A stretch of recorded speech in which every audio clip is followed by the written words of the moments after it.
Hello friends. Ganesh Chaturthi. इस साल गणेश चतुर्थी 31 जनवरी सन 2021 को है। पूजा का शुभ मुहूर्त 8:40 पर है। गणेश चतुर्थी की कथा इस प्रकार है। ओम गणपति देवाय नमः। एक समय की बात है कि भगवान विष्णु का विवाह लक्ष्मी जी के साथ निश्चित हो गया। विवाह की तैयारी होने लगी। सभी देवताओं को निमंत्रण भेजे गए, परंतु गणेश जी को निमंत्रण नहीं दिया गया। कारण जो भी रहा हो, अब भगवान विष्णु की बारात आने का समय आ गया। सभी देवता अपनी पत्नियों के साथ विवाह समारोह में आए। उन सब ने देखा कि गणेश जी तो कहीं दिखाई ही नहीं दे रहे हैं। तब वह आपस में चर्चा करने लगे कि क्या गणेश जी को न्योता नहीं दिया गया या स्वयं गणेश जी नहीं आए हैं।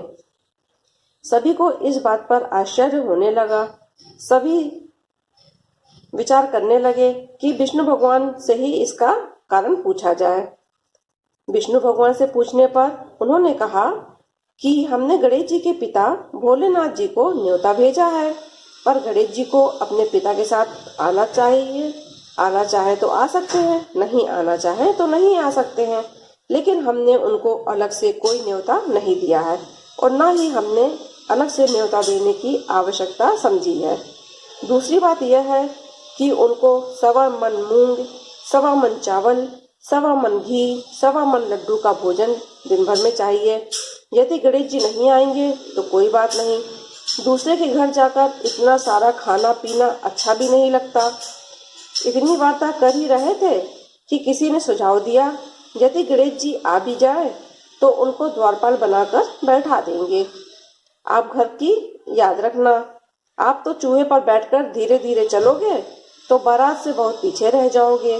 ये सुझाव सभी को बहुत पसंद आया और विष्णु भगवान ने भी अपनी सहमति दे दी। होना क्या था, इतने में गणेश जी वहां आ पहुंचे और उन्हें समझा बुझाकर घर की रखवाली करने बैठा दिया गया। बारात चल दी। तब नारद जी ने देखा कि गणेश जी तो दरवाजे पर ही बैठे हुए हैं, तो वह गणेश जी के पास गए और रुकने का कारण पूछा। गणेश जी कहने लगे कि विष्णु भगवान ने मेरा बहुत अपमान किया है।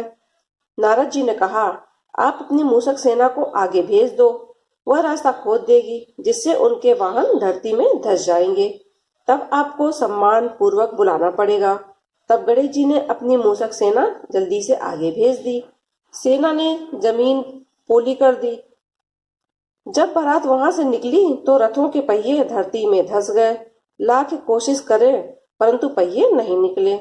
सभी ने अपने अपने उपाय किए, परंतु पहिए नहीं निकले, बल्कि जगह जगह से टूट गए।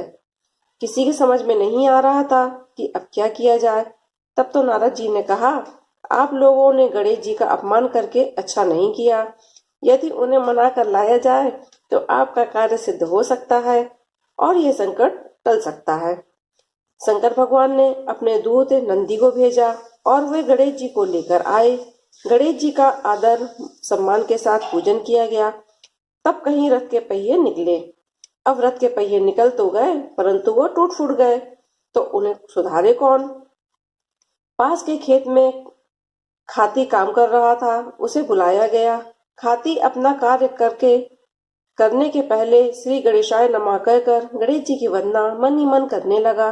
देखते ही देखते खाती ने सभी पहियों को ठीक कर दिया।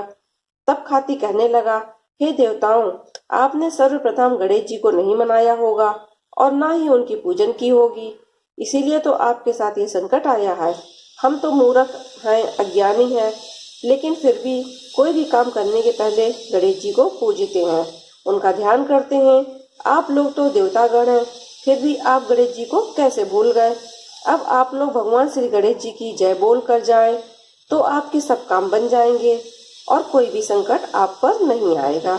ऐसा कहते हुए बारात वहां से चल दी और विष्णु भगवान का लक्ष्मी जी के साथ विवाह संपन्न करा के सभी कुशल सकुशल घर लौट आए।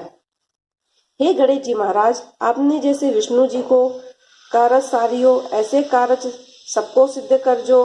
बोलो गजानन भगवान की जय।